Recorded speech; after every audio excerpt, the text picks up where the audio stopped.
right, here we go. We are live. Hello, you cultured bumpkins.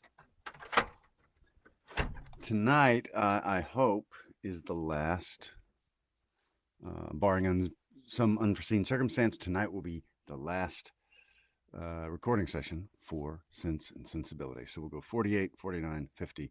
That's the plan. So, this is the end. It's been a great book. Please, if you have a request for the next book, or even if you're catching the replay, I like doing this, so I'll be doing more.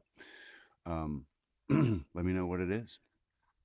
I've had a lot of requests. Moby Dick, Connecticut Yankee and King Arthur's Court, a lot of different stuff. And so if you have any requests, let me know what they are in the comments, and then because we're about to start another one. So, all right. Excuse me. Or like short story request or short story, that kind of thing. Anything goes. Worst thing that happens is we don't read it. But if you like something, let me know. Chapter 48. Eleanor now found the difference between the expectation of an unpleasant event, however certain the mind may be told to consider it, and certainty itself.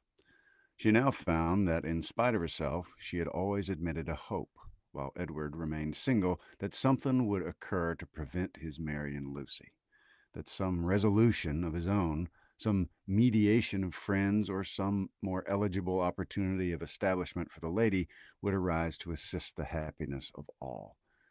But he was now married, and she condemned her heart for the lurking flattery which so much heightened the pain of the intelligence.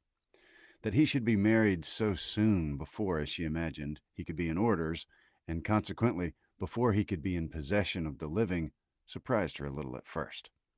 But she soon saw how likely it was that Lucy, in her self-provident care, in her haste to secure him, should overlook everything but the risk of delay. They were married in town, and now hastening down to her uncle's. What had Edward felt on being within 4 miles from Barton, on seeing her mother's servant, on hearing Lucy's message? They would soon, she supposed, be settled at Delaford.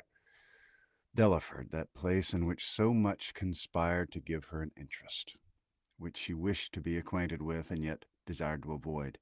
She saw them in an instant in her parsonage house, saw in Lucy the active, contriving manager, uniting at once a desire of smart appearance with the utmost frugality, and ashamed to be suspected of half her economical practices, pursuing her own interest in every thought, courting the favor of Colonel Brandon, of Mrs. Jennings, and of every wealthy friend. In Edward she knew not what she saw, nor what she wished to see, happy or unhappy. Nothing pleased her.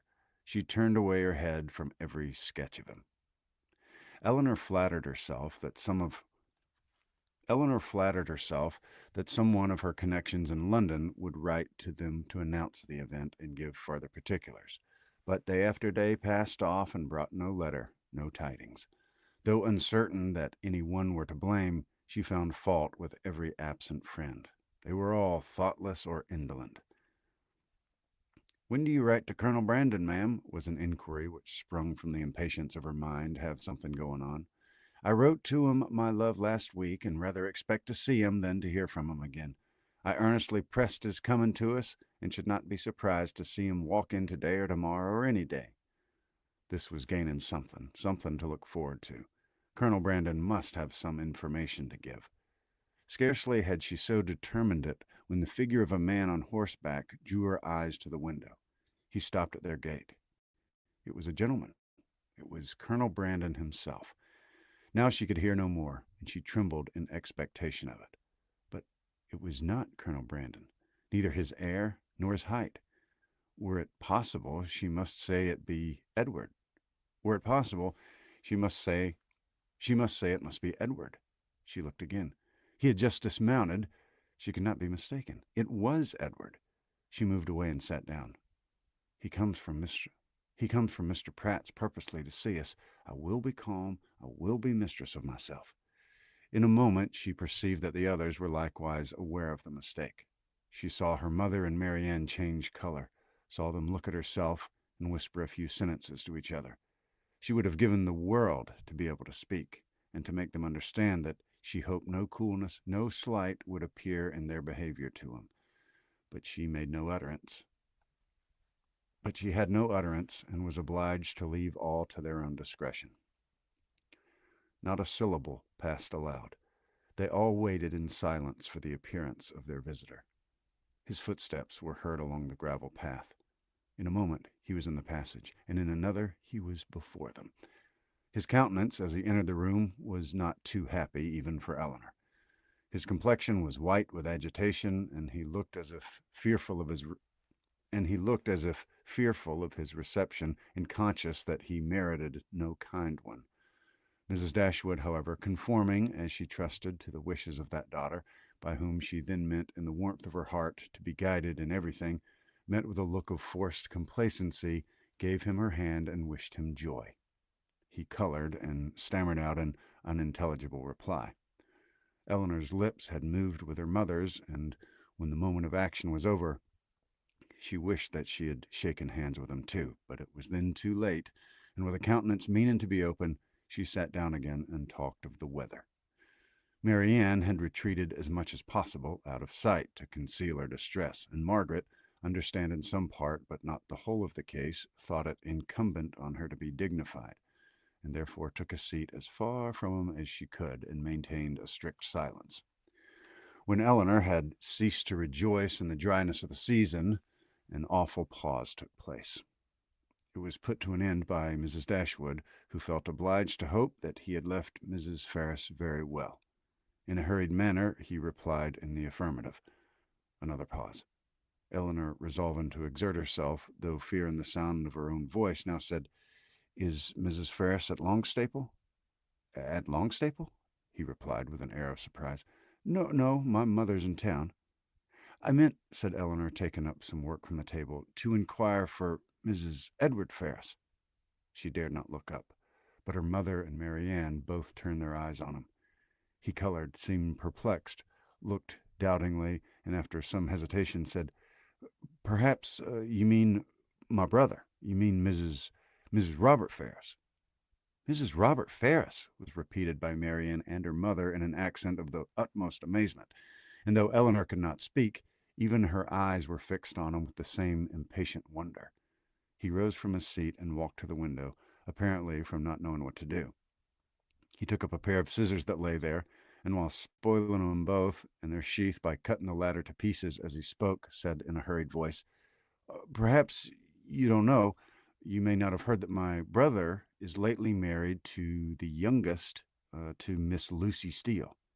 His words were echoed with unspeakable astonishment by all but Eleanor, who sat with her head leaning over her work, in a state of such agitation as made her hardly know where she was. "Yes," said he, "they were married last week, and are now at Dawlish." Eleanor could sit no longer. She almost ran out of the room, and as soon as the door was closed, burst into tears of joy, which at first she thought would never cease.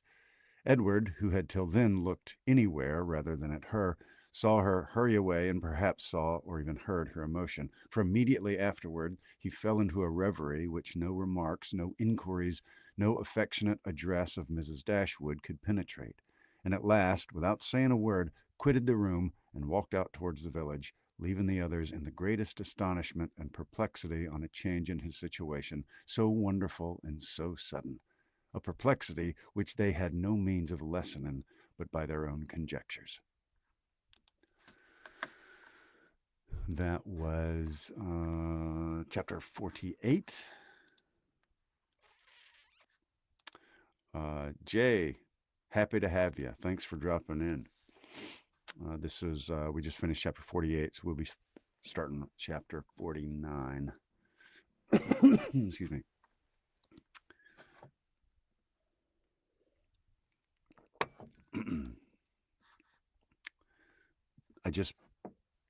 I had a little bit of cold coffee in this, and then I put a little bit of Coke Zero in it. I kind of like it. Coffee, and I know they sell those. Like you can get coffee, Coke flavored coffee or whatever at gas stations and stuff. But I kind of made my own little cocktail, coffee and Coke Zero. I kind of like it.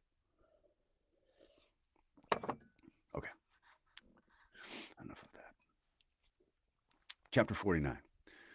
Unaccountable, however, as the circumstances of his release might appear to the whole family, it was certain that Edward was free, and to what purpose that freedom would be employed was easily predetermined by all.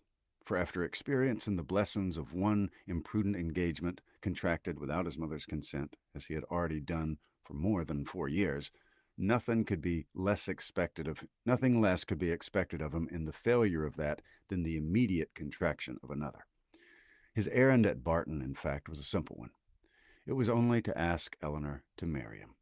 And considering that he was not altogether inexperienced in such a question, it might be strange that he should feel so uncomfortable in the present case as he really did, so much in need of encouragement and fresh air. How soon he had walked himself into the proper resolution, however, how soon an opportunity of exercising it occurred, in what manner he expressed himself, and how he was received, need not be particularly told. This only need be said, that when they all sat down to table at 4 o'clock, about 3 hours after his arrival, he had secured his lady, engaged her mother's consent, and was not only in the rapturous profession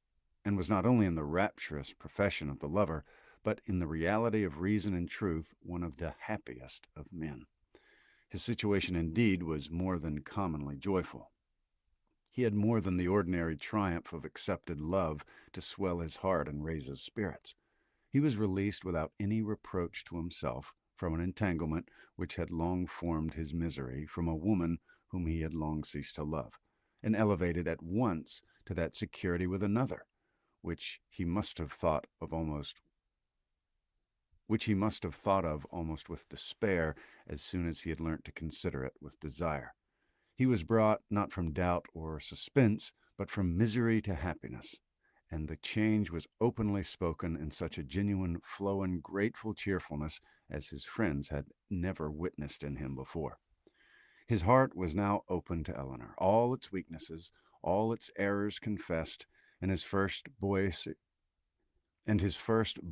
attachment to Lucy treated with all the philosophic dignity of 24. "It was a foolish, idle inclination on my side," said he, the consequence of ignorance of the world and want of employment. "Had my brother given me some active profession when I was removed at 18 from the care of Mr. Pratt, I think, nay, I'm sure, it would never have happened. For though I left Longstaple with what I thought at the time a most unconquerable preference for his niece, yet had I then had any pursuit, any object to engage my time and keep me at a distance from her for a few months, I should very soon have outgrown the fancied attachment, especially by mixing more with the world, as in such cases I have done. But instead of having anything to do, instead of having any profession chosen for me, or being allowed to choose any myself, I returned home to be completely idle, and for the first 12 months afterwards I had not even the nominal employment which belonging to the university would have given to me, for I was not entered at Oxford till I was 19.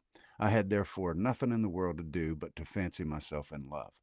And as my mother did not make my home in every respect comfortable, as I had no friend, no companion in my brother, and disliked new acquaintance, it was not unnatural for me to be very often at Longstaple, where I always felt myself at home, and was always sure of a welcome. And accordingly I spent the greatest part of my time there from 18 to 19. Lucy appeared everything that was amiable and obliging. She was pretty too, at least I thought so then, and I had seen so little of other women that I could make no comparisons and see no defects. Considering everything, therefore, I hope, foolish as our engagement was, foolish as it has foolish as it has since in every way been proved, it was not at the time an unnatural or an inexcusable piece of folly. The change which a few hours had wrought in the minds and the happiness of the Dashwoods was so great as promised them all the satisfaction of a sleepless night.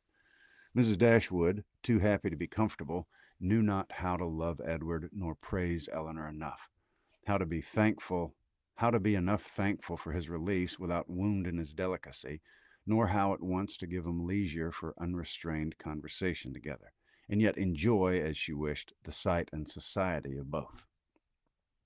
Marianne could speak her happiness only by tears. Comparisons would occur, regrets would arise, and her joy, though sincere as her love for her sister, was a kind to give her neither spirits nor language.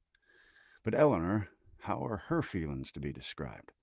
From the moment of learning that Lucy was married to another, that Edward was free, to the moment of his justifying the hopes which had so instantly followed, she was everything by turns but tranquil.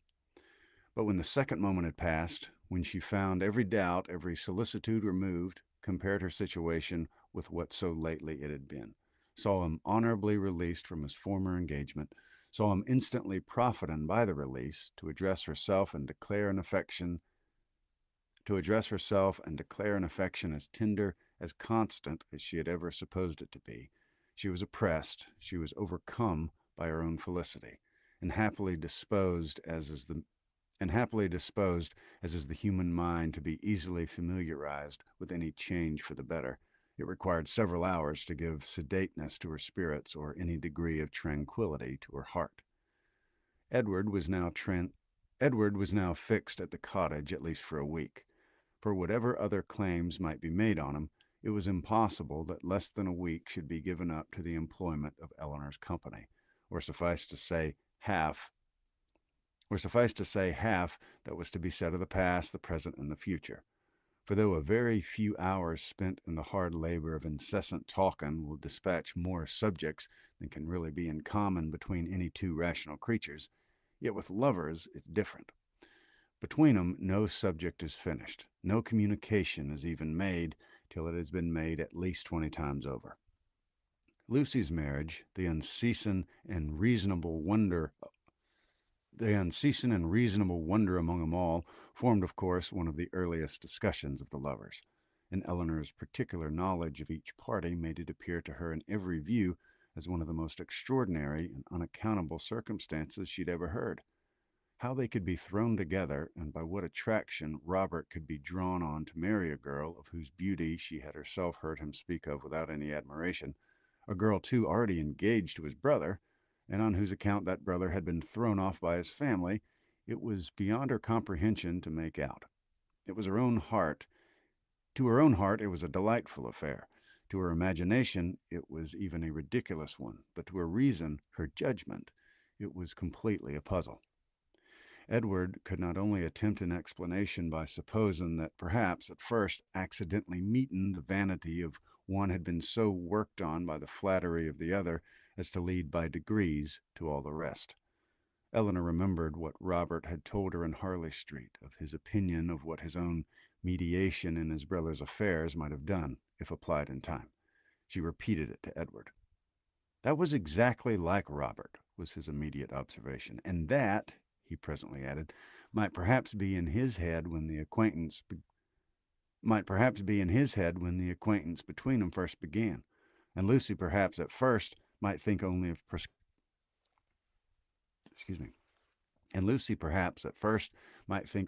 procuring his good offices in my favor. Other designs might arise afterward. How long it had been carrying on between them, however, he was equally at a loss with herself to make out. For at Oxford, where he had remained her choice ever since his quitting London, he had had no means of hearing of her but from herself, and her letters to the very last were neither less frequent nor less affectionate than usual. Not the smallest suspicion, therefore, had ever occurred to prepare him for what followed. And when at last it burst on him in a letter from Lucy herself, he had been for some time, he believed, half stupefied between the wonder, the horror, and the joy of such a deliverance. He put the letter into Eleanor's hands. Dear Sir, being very sure I have long lost your affections, I thought myself at liberty to bestow my own upon another, and have no doubt of being as happy with him as I once used to think I might be with you. But I scorn to accept a hand while the heart was another's. Sincerely wish you happy in your choice, and it shall not be my fault if we are not always good friends, as our near relationship now makes proper. I can safely say I owe you no ill will, and am sure you will be too generous to do us any ill offices. Your brother has gained my affections entirely, as we would not live without one another. We're just returned from the altar, and are now on our way to Dawlish for a few weeks, which place your dear brother has great curiosity to see. But thought, but thought I would first trouble you with these lines, and shall always remain your sincere well-wisher, friend and sister, Lucy Ferris. I have burnt all your letters and will return your picture the first opportunity. Please to destroy my scrawls, but the ring with please to destroy my scrawls, but the ring with my hair you're very welcome to keep. Eleanor read and returned it without any comment.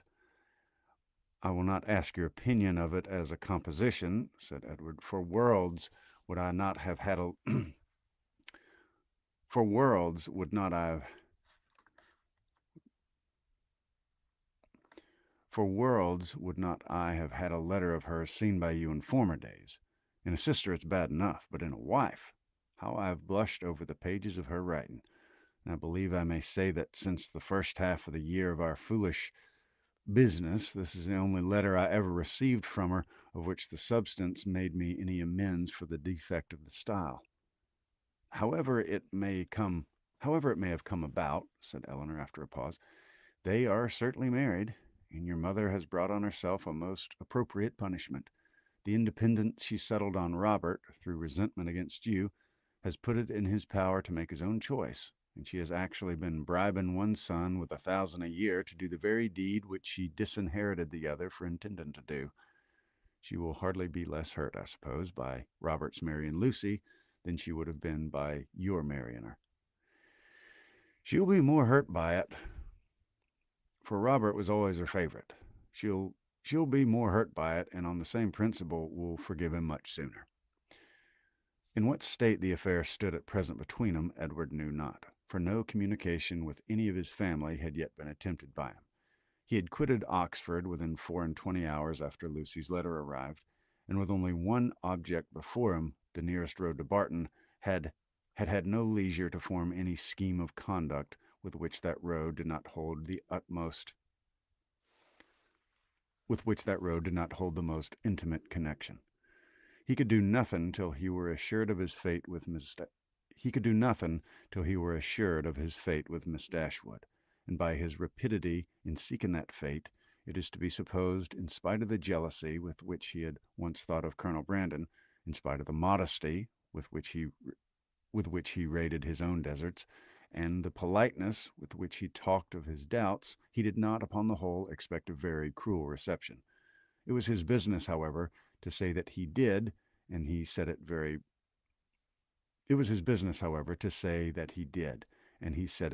prettily. What he might say on the subject of a 12-month after must be referred to the imagination of husbands and wives. That Lucy had certainly meant to deceive, to go off with a flourish of malice against him in her message by Thomas, was perfectly clear to Eleanor, and Edward himself, now thoroughly enlightened on her character, had no scruple in believing her capable of the utmost meanness of wanton ill nature.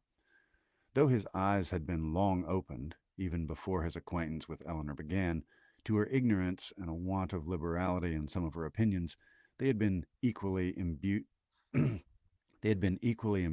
by him to her want of education. Until her last letter reached him, he had always believed her to be a well-disposed, good-hearted girl, and thoroughly attached to himself. Nothing but such a persuasion could have prevented his putting an end to an engagement which, long before the discovery of it, laid him open to his mother's anger, had been a continual source of disquiet and regret to him. I thought it my duty, said he, independent of my feelings, to give her the option of continuing the engagement or not when I was renounced by my mother and stood to all the appearance without a friend in the world to assist me. In such a situation as that, there seemed nothing to tempt the avarice or the vanity of any living creature, how could I suppose, when she so earnestly, so warmly insisted on sharing my fate, whatever it might be, that anything but the most disinterested affection was her inducement. And even now I cannot comprehend on what motive she acted, or what fancied advantage it could be to her, to be fettered to a man for whom she had not the smallest regard, and who had only £2,000 in the world. She could not foresee that Colonel Brandon would give me a living. No, but she might suppose that something would occur in your favor, that your own family might in time relent, And at any rate, she lost nothing by continuing the engagement, for she has proved that it fettered neither her inclination nor her actions. The connection was certainly a respectable one, and probably gained her consideration among her friends. And if nothing more advantageous occurred, it would be better for her to marry you than be single. Edward was, of course, immediately convinced that nothing could have been more natural than Lucy's conduct, nor more self evident than the motive of it. Excuse me.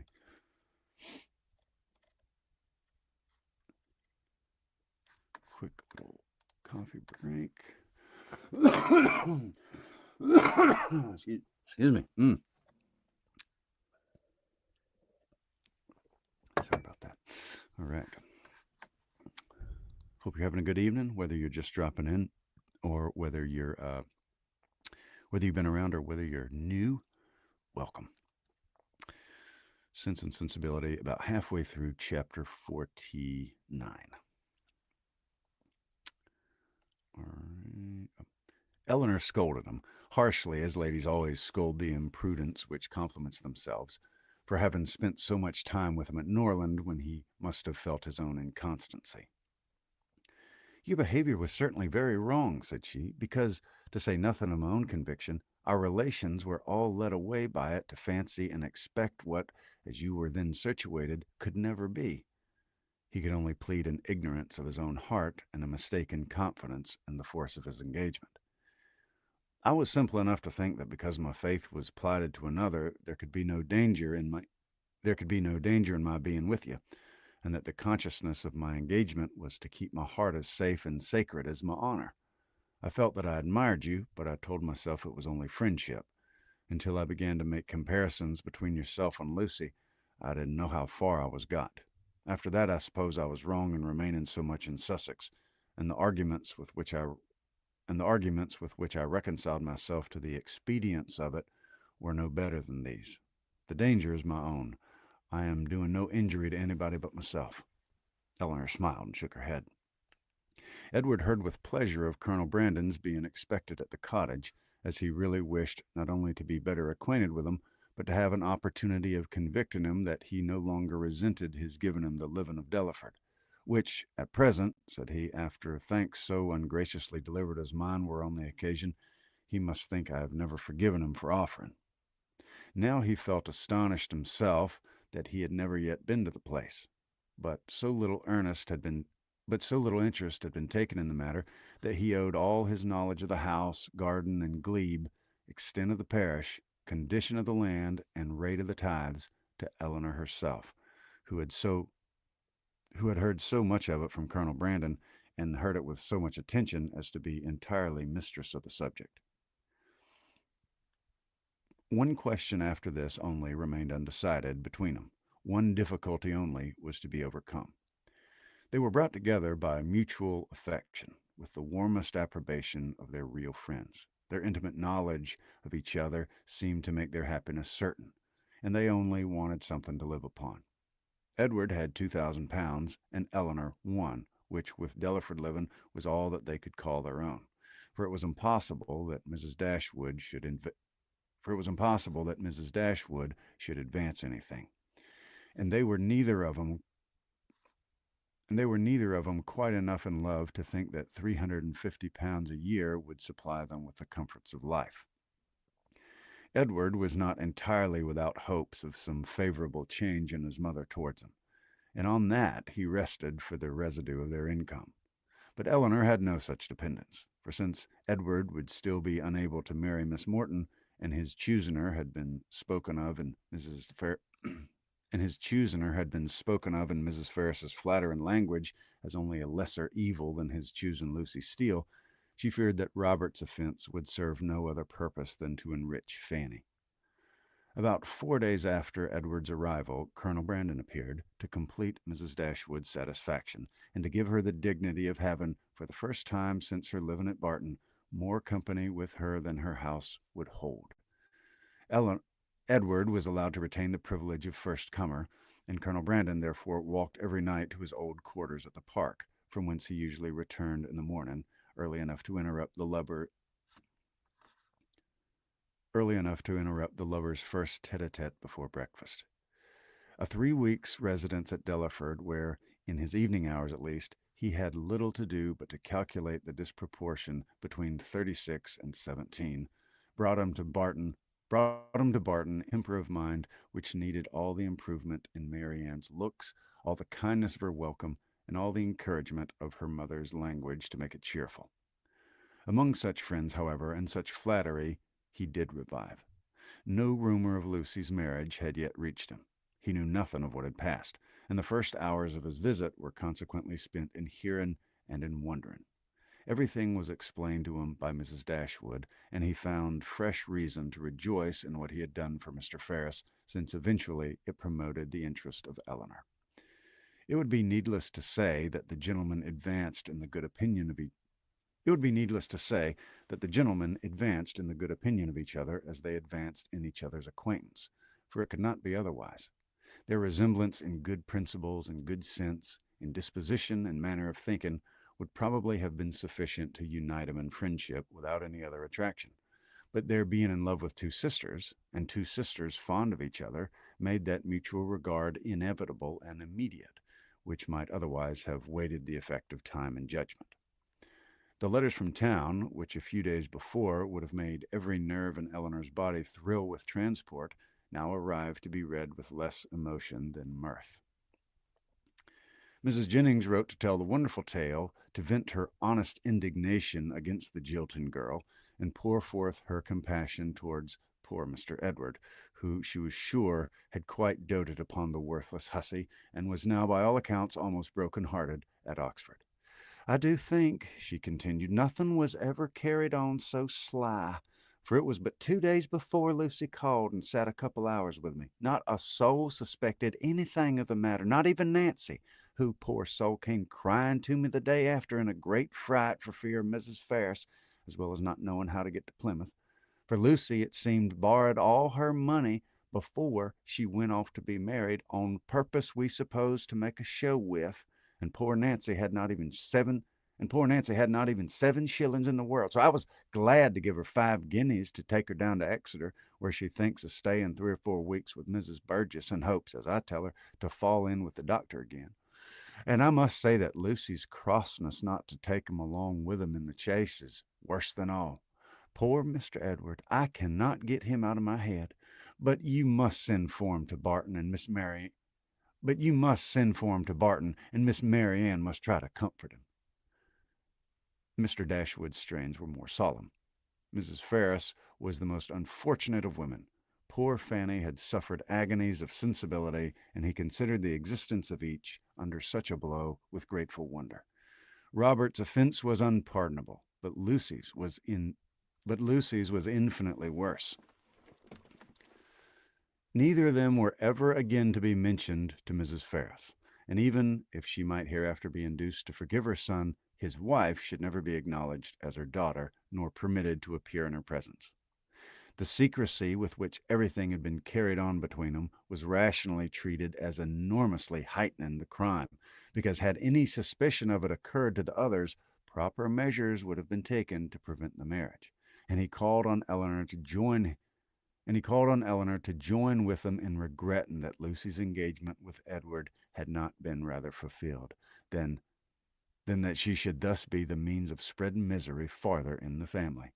He thus continued, Mrs. Ferris has never yet mentioned Edward's name, which does not surprise us, but to our great astonishment, not a line has been received from him on the occasion. Perhaps, however, he's kept silent by his fear of offending, and I shall therefore give him a hint by a line to Oxford that his sister and I both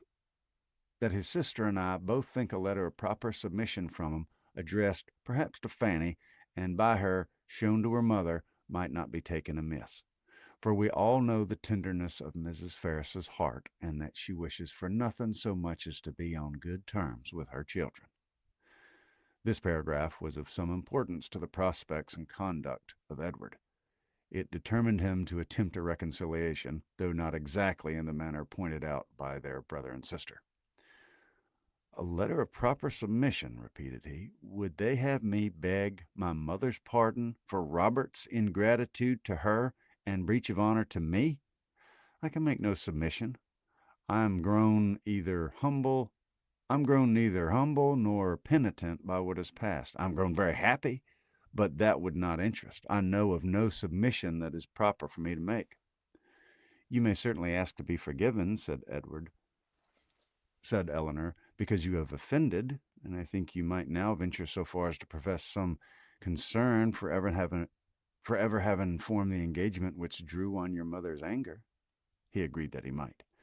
And when she's forgiven you, perhaps a little humility might be convenient while acknowledging a second engagement, almost as imprudent in her eyes as the first. He had nothing to urge against it, but still resisted the idea of a letter of proper submission, and therefore, to make it easier to him, as he declared a much greater willingness to make mean concessions by word of mouth than on paper, it was resolved that instead of writing to Fanny, he should go to London and personally entreat her good offices in his favor. And if they really do interest themselves, said Marianne in her new character of candor, in bringing about a reconciliation, I shall think that even John and Fanny are not entirely without merit. After a visit on Colonel Brandon's side of only 3 or 4 days, the two gentlemen quitted Barton together. They were to go immediately to Delaford, that Edward might have some personal knowledge of his future home, and assist his patron and friend in deciding on what improvements were and to assist his patron and friend in deciding on what improvements were needed to it. And from thence, after staying there a couple nights, he was to proceed on his journey to town. All right, this is chapter 50. This is the last chapter, people. Pretty crazy. That's 49 chapters down, one to go. 49 down, one to go. Thank you for listening. It's always fun to do this kind of thing with other people that like good writing, good classic literature. Chapter 50. After a proper resistance on the part of Mrs. Ferris, just so violent and so steady as to preserve her from that reproach which she always seemed fearful of incurring, the reproach of it being too amiable, Edward was admitted to her presence and pronounced to be again her son. Her family of late had been exceedingly fluctuating.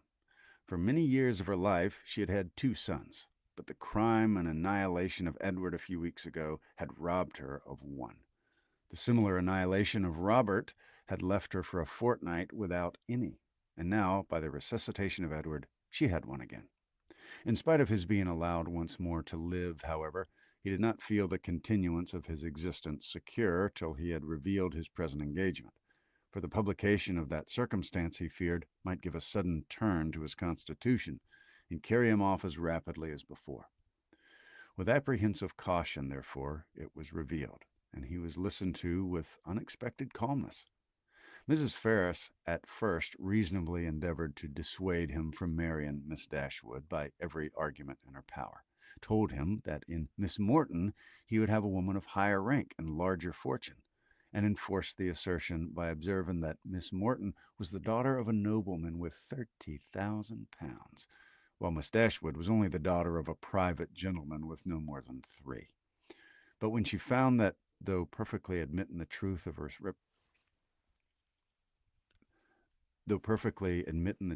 her representation, he was by no means inclined to be guided by it, she judged it wisest, from the experience of the past, to submit, and therefore, after such an ungracious delay as she owed to her own dignity, and as served to prevent every suspicion of goodwill, she issued her decree of consent to the marriage of Edward and Eleanor.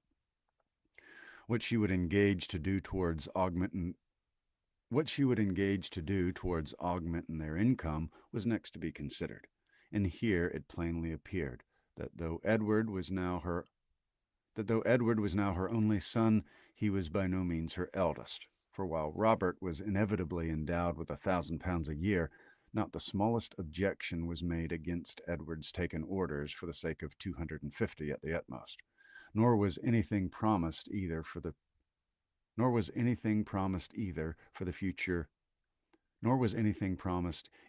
present or in future beyond the £10,000 which had been given with Fanny. It was as much, however, as was desired, and more than was expected by Edward and Eleanor, and Mrs. Ferris herself, by her shuffling excuses, seemed the only person surprised at not her given more. Seemed the only person surprised at her not given more. With an income quite sufficient to their wants, thus secured to them, they had nothing to wait for after Edward was in possession of the living, but the readiness of the house, to which Colonel Brandon, with an eager desire for the accommodation of Eleanor, was making considerable improvements. And after waiting some time for their completion, after experiencing, as usual, 1,000 disappointments and delays from the unaccountable deleteriousness of the workmen,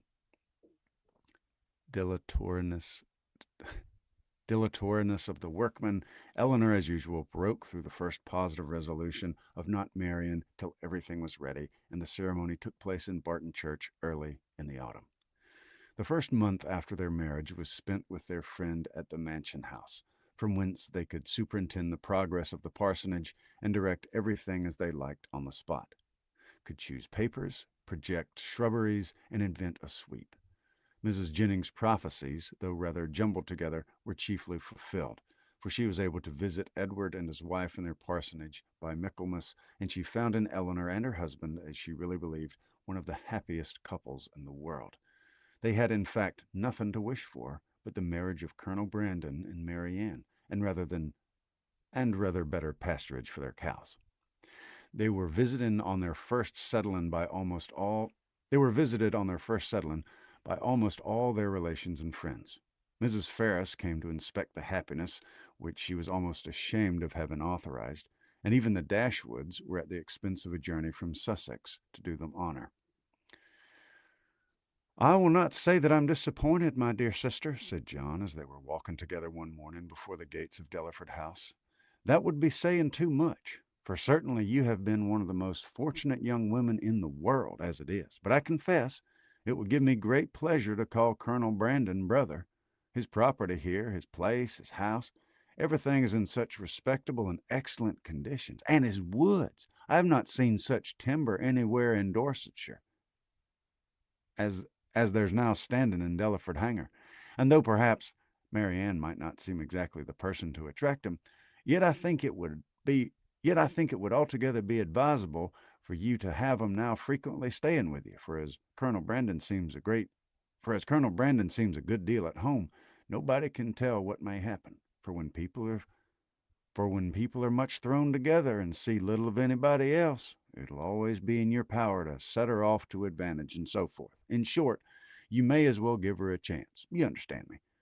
But though Mrs. Ferris did not come to see him, and always treated him with the make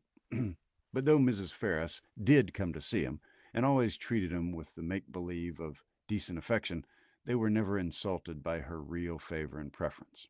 That was due to the folly of Robert and the cunning of his wife, and it was earned by him before many months had passed.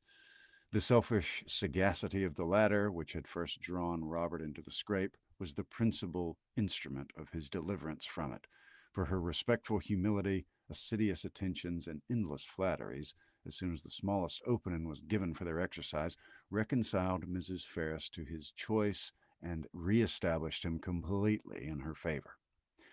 The whole of Lucy's behavior in the affair, and the prosperity which crowned it, therefore, may be held forth as a most encouraging instance of what an earnest and unceasing attention to self-interest, however its progress may be apparently obstructed, will do in securing every advantage of fortune, with no other sacrifice than that of time and conscience. When Robert first sought her acquaintance, and privately visited her in Bartlett's buildings, it was only with the view imputed to him by his brother. He merely meant to persuade her to give up the engagement, and as there could be nothing to overcome but the affection of both, he naturally expected that one or two interviews would settle the matter. In that point, however, and that only, he erred, for though Lucy soon gave him hopes that his eloquence would convince her in time, another visit, another conversation, was always wanted to produce this conviction. Some doubts always lingered in her mind when they parted, which could only be removed by another half-hour's discourse with himself. His attendance was by this means secured, and the rest followed in course. Instead of talking of Edward, they came gradually to talk only of Robert, a subject on which he had always more to say than on any other, and in which she soon betrayed an interest even equal to his own. And in short, it became speedily evident to both that he had entirely supplanted his brother. He was proud of his conquest, proud of tricking Edward, and very proud of Marian privately without his mother's consent. What immediately followed is known. They passed some months in great happiness at Dawlish, for she had many relations and an old acquaintance acquaintances to cut, and he drew several plans for magnificent cottages, and from thence, returning to town, procured the forgiveness of Mrs. Ferris by the simple expedient of asking for it, which at Lucy's instigation was adopted. The forgiveness at first, indeed, was reasonable, comprehended only Robert, and Lucy, who had owed his mother no duty, therefore could have transgressed none, still remained some weeks longer unpardoned. But perseverance and humility of conduct and messages, in self-condemnation for Robert's offense, and gratitude for the unkindness she was treated with, procured her in time the haughty notice which overcame her by its graciousness, and led soon afterwards, by rapid degrees, to the highest state of affection and influence. Lucy became as necessary to Mrs. Ferris as either Robert or Fanny. And while Edward was never cordially forgiven for having once intended to marry her, and Eleanor, though superior to her in fortune and birth, was spoken of as an intruder, she was in everything considered and always openly acknowledged to be a favorite child. They settled in town, received very liberal assistance from Mrs. Ferris, were on the best terms imaginable with the Dashwoods, and setting aside the jealousies and ill will continually subsisting between Fanny and Lucy, in which their husbands of course took a part, as well as the frequent domestic agreements between Robert and Lucy themselves, nothing could exceed the harmony in which they all lived together. What Edward had done to forfeit the right of eldest son might have puzzled many people to find out, and what Robert had done to succeed it might have puzzled them still more. It was an arrangement, however, justified in its effects, if not its cause, for nothing ever appeared in Robert's style of living or of talking to give him a suspicion of his regretting the extent of his income, as either leaving his brother too little or bringing himself too much. And if Edward might be judged from the ready discharge of his duties in every particular, from an increasing attachment to his wife and his home, and from the regular cheerfulness of his spirits, he might be supposed no less contented with his lot, no less free from every wish of an exchange. Eleanor's marriage divided her as little from her family as could well be contrived, without rendering the cottage at Barton entirely useless. For her mother and sisters spent much more than half their time with her. Mrs. Dashwood was acting on motives of policy as well as pleasure in the frequency of her visits at Delaford, for her wish of bringing Mary Ann and Colonel Brandon together was hardly less earnest, though rather more liberal than what John had expressed. It was now her darling object. Precious as was the company of her daughter to her, she desired nothing so much as to give up its constant enjoyment to her valued friend, and to see Mary Ann settled at the mansion house was equally the wish of Edward and Eleanor. They each felt his sorrows and their own obligations, and Mary Ann, by general consent, was to be the reward of all. With such a confederacy against her, with a knowledge so intimate of his goodness, with a conviction of his fond attachment to herself, which at last, though long after it was observable to everybody else, burst on her, what could she do? Mary Ann Dashwood was born to an extraordinary fate. She was born to discover the falsehood of her own opinions, and to counteract by her conduct her most favorite maxims. She was born to overcome an affection formed so late in life as at 17, and with no sentiment superior to strong esteem and lively friendship, voluntarily to give her hand to another, and that other a man who had suffered no less than herself under the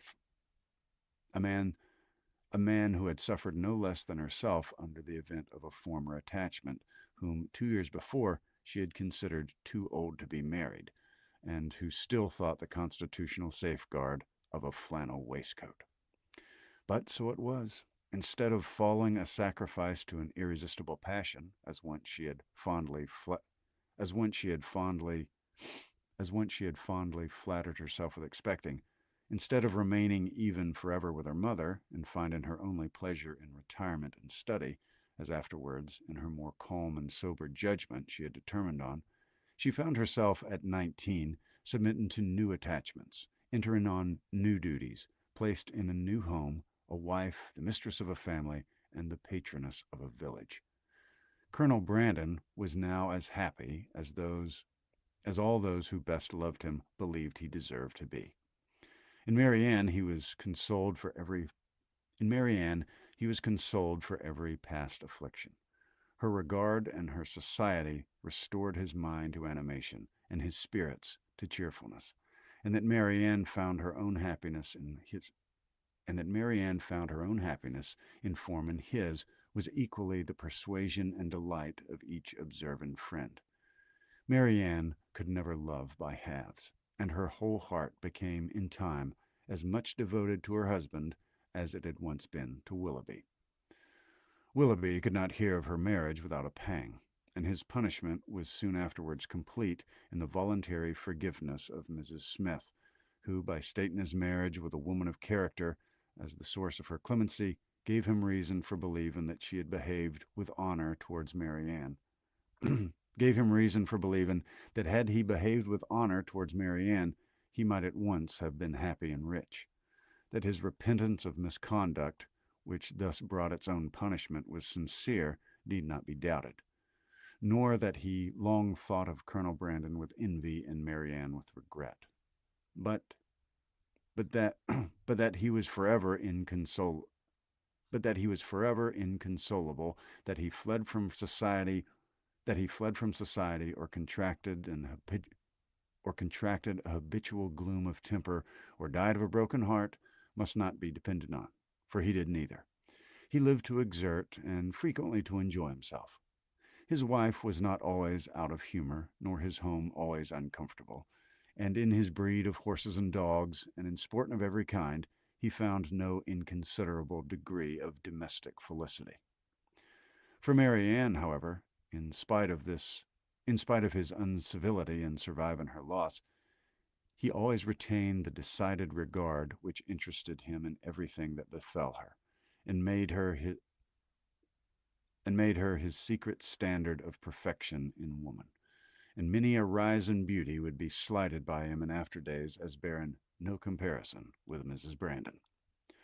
Mrs. Dashwood was prudent enough to remain at the cottage without attempting a removal to Delaford, and fortunately for Sir John and Mrs. Jennings, when Marianne was taken from them, Margaret had reached an age highly suitable for dancing, and not very ineligible for being supposed to have a lover. Between Barton and Delaford there was that constant communication which strong family affection would naturally dictate, and among the merits and the happiness of Eleanor and Marianne, let it not be ranked as the least considerable that, though sisters, and living almost within sight of each other, they could live without disagreement between themselves or producing coolness between their husbands. The end. All right, we are done with Sense and Sensibility. We're doing it. So, yeah, there you go. You can listen to all of the lives, obviously. Absolutely. Thanks for dropping in tonight, and as often as you have. I love to see the same faces and stuff. That's really cool. Joy, absolutely. Glad you dropped in. Thank you. So again, if you're new here or if you haven't been following along, all of the lives are obviously in the live area, so you can watch these if you want to. But then my next step is to take them and I edit them into like about an hour sections and repost them. And then when I'm all done, then I repost it as the whole thing. It's usually they're like hour sections, and then the last one is 8 hours or 12 hours or whatever. Um, absolutely. Hey, Janet, I'm doing great. Doing real good now. We're done with the book, and so now we gotta find another one. So please do hit me with your requests, because I will be making that decision uh, very soon as to um, which one to do next. I am kind of in the middle, and normally I did it in the day, and I will continue doing them during the day. But Treasure Island by Robert Louis Stevenson and A Connecticut Yankee and King Arthur's Court are my daytime books, and I'm gonna try to finish those up. But I do want to find another night book, and then I don't know, start another day one too. I like doing these, and it's a lot of fun. So, anywho, thank you very much, whether you are live or catching the replay. Thank you for listening.